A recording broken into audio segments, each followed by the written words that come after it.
उत्तर प्रदेश में बेसिक शिक्षा, माध्यमिक शिक्षा एवं उच्च शिक्षा के लिए किए जा रहे हैं भागीरथी प्रयास। युद्ध स्तर पर तैयारी, दिवाली तक मिल सकता है बड़ा तोहफा, जिसमें अन्वेषक शिक्षक शिक्षा मित्रों की मांगों को किया जाएगा पूरा।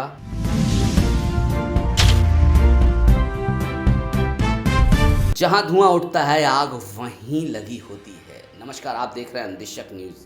बड़ा समाचार मिलने वाला है, आइए आपके इस जानते कार्यक्रम को हैं श्री देख रहे चंद्र हैं। शर्मा उन एमएलसी जी सबको के भी नमस्कार। मुखारबिंद से क्या कुछ माननीय कहा। मुख्यमंत्री जी शिक्षकों के प्रति, शिक्षा के प्रति हमेशा पॉजिटिव रहते हैं और उनकी हमेशा सोच रहती है कि इनके लिए कुछ बेहतर किया जाए।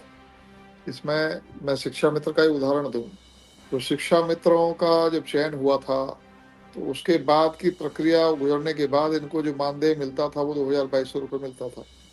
तो उसके बाद बसपा-सपा की सरकारों ने कभी 400 रुपए बढ़ाए, कभी 500 रुपए बढ़ाए। इससे ज़्यादा कभी एकमुश्त नहीं बढ़ाए। और जिस समय 2017 में भाजपा की योगी जी के नेतृत्व में सरकार उत्तर प्रदेश में बनी, उस समय हमारे शिक्षा मित्रों को 3500 रुपए मासिक मानदेय मिलता था। उनका मानदेय सीधे एक साथ 10,000 रुपए बढ़ाकर करने का काम माननीय योगी जी ने किया था। तो एक मुश्त क दूसरे 2 गुने से 3 गुने 3 गुने से भी ज़्यादा उन्होंने करने का काम किया।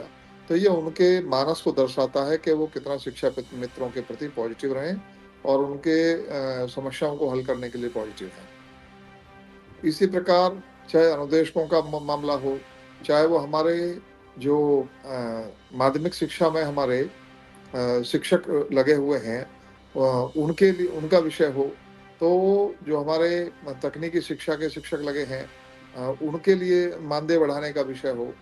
बहुत सारे हमारे ऐसे निर्णय माननीय योगी जी ने लिए हैं जो शिक्षकों के पक्ष में गए हैं।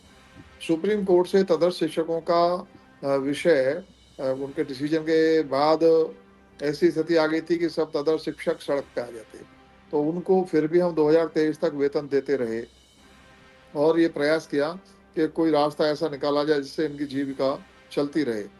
तो उसके लिए एक रास्ता निकाला कि इनको, अब जो लोग सेवा आगे देना चाहेंगे उनको 25 से 30,000 रुपए मानदेय दिए जाने का प्रावधान उसमें के करके उनके लिए प्रावधान किया गया। इसी बीच कुछ लोग कोर्ट चले गए, तो कोर्ट के माध्यम से भी कुछ चीज़ें आई हैं और अब सरकार इनके लिए पूरी तरह पॉजिटिव है। कोशिश कर रहे हैं कि हम इनको वेतन संभव होगा तो वेतन की बहाली की कोशिश, जिन को हम ये सब कर पाएँगे उन सबका वेतन बहाल करना और जो वेतन किसी तरह से तकनीकी दिक्कत रहेगी, तो उनको मानदेय की व्यवस्था की जाएगी। तो ये हमने किया है। हमारे योगी जी के समय में शिक्षा में काफ़ी सुधार हुए हैं, नकलविहीन परीक्षाएँ हुई हैं और समय पर उत्तर प्रदेश बोर्ड सीबीएसई से भी पहले रिजल्ट देने वाला बोर्ड बना है। हमारे शिक्षकों को बेहतर वातावरण मिले, इसकी पूरी चिंता की गई है।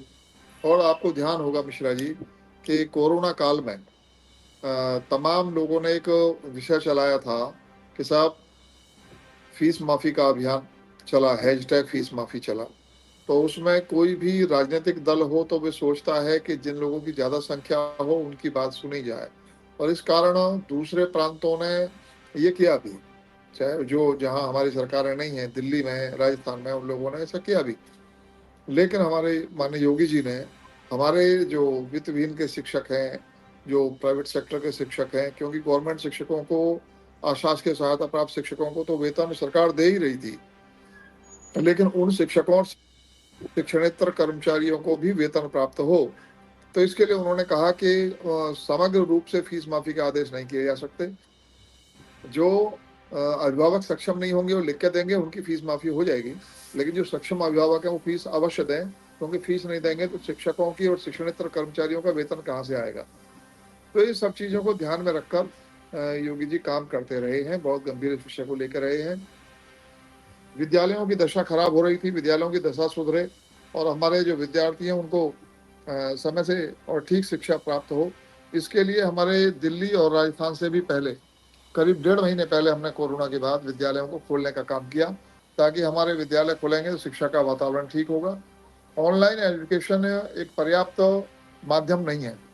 ऑनलाइन एजुकेशन से केवल कुछ चीज़ें सीखी जा सकती हैं, लेकिन जो फिजिकल एक्टिविटीज़ हैं और जो समाज और सोसाइटी से मनुष्य सीखता है, वो सामूहिक रूप से विद्यालय में जाने और उनकी गतिविधियों से ही बच्चे सीखते हैं। तो इसलिए विद्यालय खोलने का निर्णय समय से लिया गया।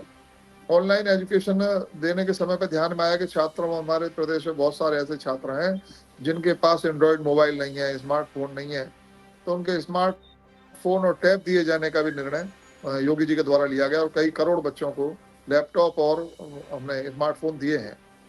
इसी प्रकार और बहुत सारे काम हैं जो योगी जी ने किए हैं और कल की मुलाकात में भी उन्होंने बड़े पॉजिटिवली कहा है कि मैं अधिकारियों को बोल रहा हूँ और जल्दी इन समस्याएं हल होंगी।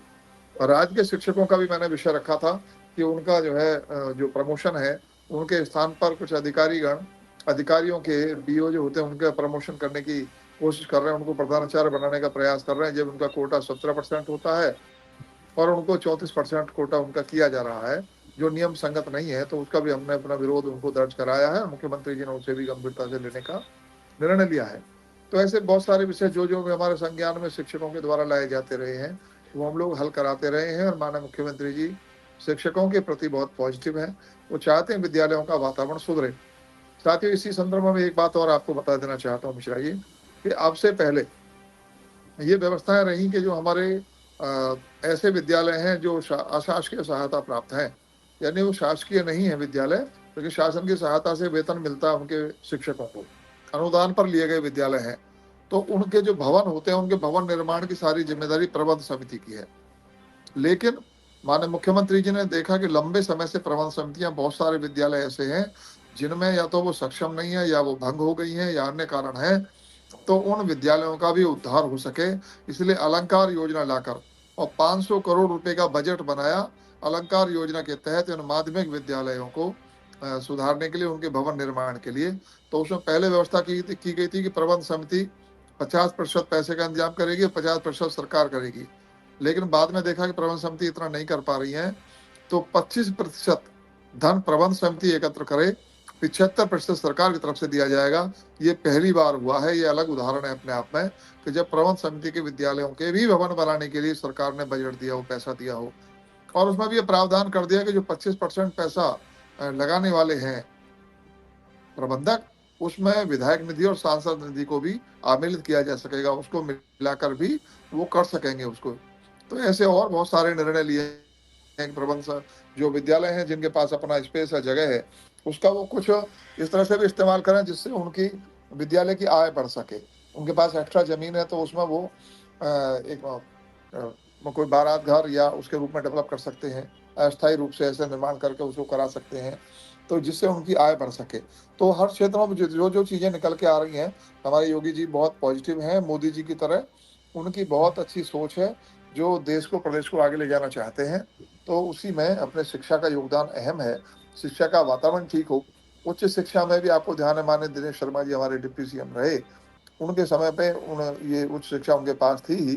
तो उस समय पे योगी जी और डिप्टी सीएम साहब ने एक तय किया कि उससे पहले केवल विश्वविद्यालय के जो शिक्षक हैं उन्हीं को प्रोफेसर डेजिग्नेशन मिल पाता था।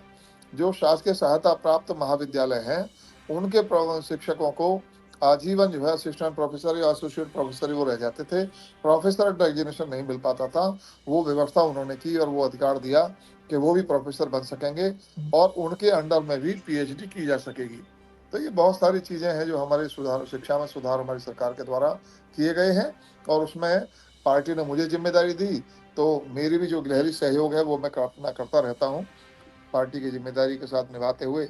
भले ही मेरे चुनाव क्षेत्र में या मेरे देखा जाए तो मैं माध्यमिक और उससे ऊपर के जो शिक्षक हैं उनके वोटों से शिक्षक एमएलसी बना हूँ, लेकिन प्रकोष्ठ की जिम्मेदारी है तो मैं शिक्षा मित्रों की भी लड़ाई लड़ रहा हूँ, अनुदेशकों की भी लड़ाई लड़ रहा हूँ और अपने जो तदस्थ शिक्षक हैं जो मेरे चुनाव क्षेत्र में नहीं है लेकिन प्रदेश के हैं, उन सबसे अपना उन सबकी भी चिंता करते हुए बराबर मैं माननीय मुख्यमंत्री जी से मिलकर और विभाग को बातचीत करके बराबर इतनी बार मैं उन सबसे मुलाकात, धीरे धीरे चीजें ठीक हो रही हैं और मैं उम्मीद करता हूँ जो समस्याएं रह गई उनका भी समाधान जल्द होगा।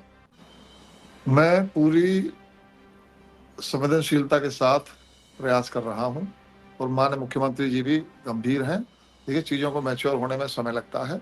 हमारे जो अभी नेता सदन है अपने केशव प्रसाद मौर्य जी, उनके नेतृत्व में भी हम लोगों की मीटिंग हुई थी और उसमें भी अधिकारियों की कमेटी बनाने की बात कही गई कि वो एक फार्मूला बनाए कि बार बार हमें इस तरह का संघर्ष न करना पड़े। एक महंगाई के आधार पर स्वतः इनका मानदेय बढ़ जाया करे, हर साल या 2 साल में जो भी प्रावधान किया जाए, तो एक निश्चित व्यवस्था हो जाए, तो उसका भी प्रयास किया जा रहा है। चीज़ों को मैच्योर होने में थोड़ा समय लगता है, चीज़ें बनने दीजिए और जो प्रस्ताव विभाग की ओर से मुख्यमंत्री जी के पास जाएँगे, उसके बाद ही मुलाकात का कोई अर्थ है। पहले चीज़ें बनने दीजिए, फिर उसके केवल फॉर्मली मुलाकात करना मात्र उद्देश्य नहीं है। उद्देश्य है उनकी समस्याओं का समाधान करना। तो इसलिए प्रयास ये है कि जो बात वे सब लोग मिलके कहेंगे, वो तो मैं उनकी बात कह ही रहा हूँ और माननीय मुख्यमंत्री जी सुन ही रहे हैं। तो तब भी उनके जो प्रतिनिधिमंडल को मिलवाने का मैं प्रयास करूँगा। मेरी बातचीत है, उनसे मैं लिख के दे के आया हूँ। जैसे ही ये चीज़ें कुछ मैच्योर होंगी, तो उनको ज़रूर बुलवा के मिलवाया जाएगा। पिताजी, शिक्षा मित्र अनुदेशकों को थोड़ी राहत भरी खबर के क्या कहना चाहेंगे? क्योंकि आपकी एक आवाज से उनके जीवन में थोड़ी सी संतुष्टि आ जाती है। नेता जो उनके संगठन के हैं, उनसे वो बड़ा अभी भयभीत हैं, उनसे वो थोड़ा सा नाराज हैं। आप भी समझ रहे होंगे कि एक लंबा पीरियड जब आदमी को थोड़ा सा हो जाता है, महंगाई बढ़ रही है तो परेशान। देखिए, मेरे संपर्क में तो ये लोग अब आए हैं और जो अनुदेशक है, उनका तो अभी पूरी तरह से विषय लेकर वो मुझसे मिले भी नहीं है और शिक्षा मित्रों के लिए मैं बराबर मिल रहा हूँ, लेकिन वो भी मुझे अभी लोकसभा चुनाव के बाद ही मिले हैं। तो उनके नेता, अपने नेता हैं अपने शुक्ला जी, शिव कुमार शुक्ला जी और अजय सिंह जी और अपने अन्य मिश्रा जी और सुशील जी, ये सब लोग मिले हैं। तो इन सब लोगों के प्रति मेरा भी जुड़ाव हुआ है और इनकी समस्याओं को भी मैंने सुना और गंभीरता से लिया है और हमारी सरकार इसके प्रति गंभीर है। जल्दी इनकी समस्याओं का समाधान होगा। आप निश्चिंत रहें, सबके विषय हमारे ध्यान में आ जाएंगे तो हम उनको हल कराने का काम भी करेंगे। आप देख रहे थे अपना पसंदीदा चैनल अंदिशक न्यूज़। अगर नए हैं तो प्लीज़ चैनल को लाइक, शेयर और सब्सक्राइब करें। आगे बढ़ाएं, चैनल को सपोर्ट करें। जय हिंद, जय भारत, वंदे मातरम, सत्यमेव जयते।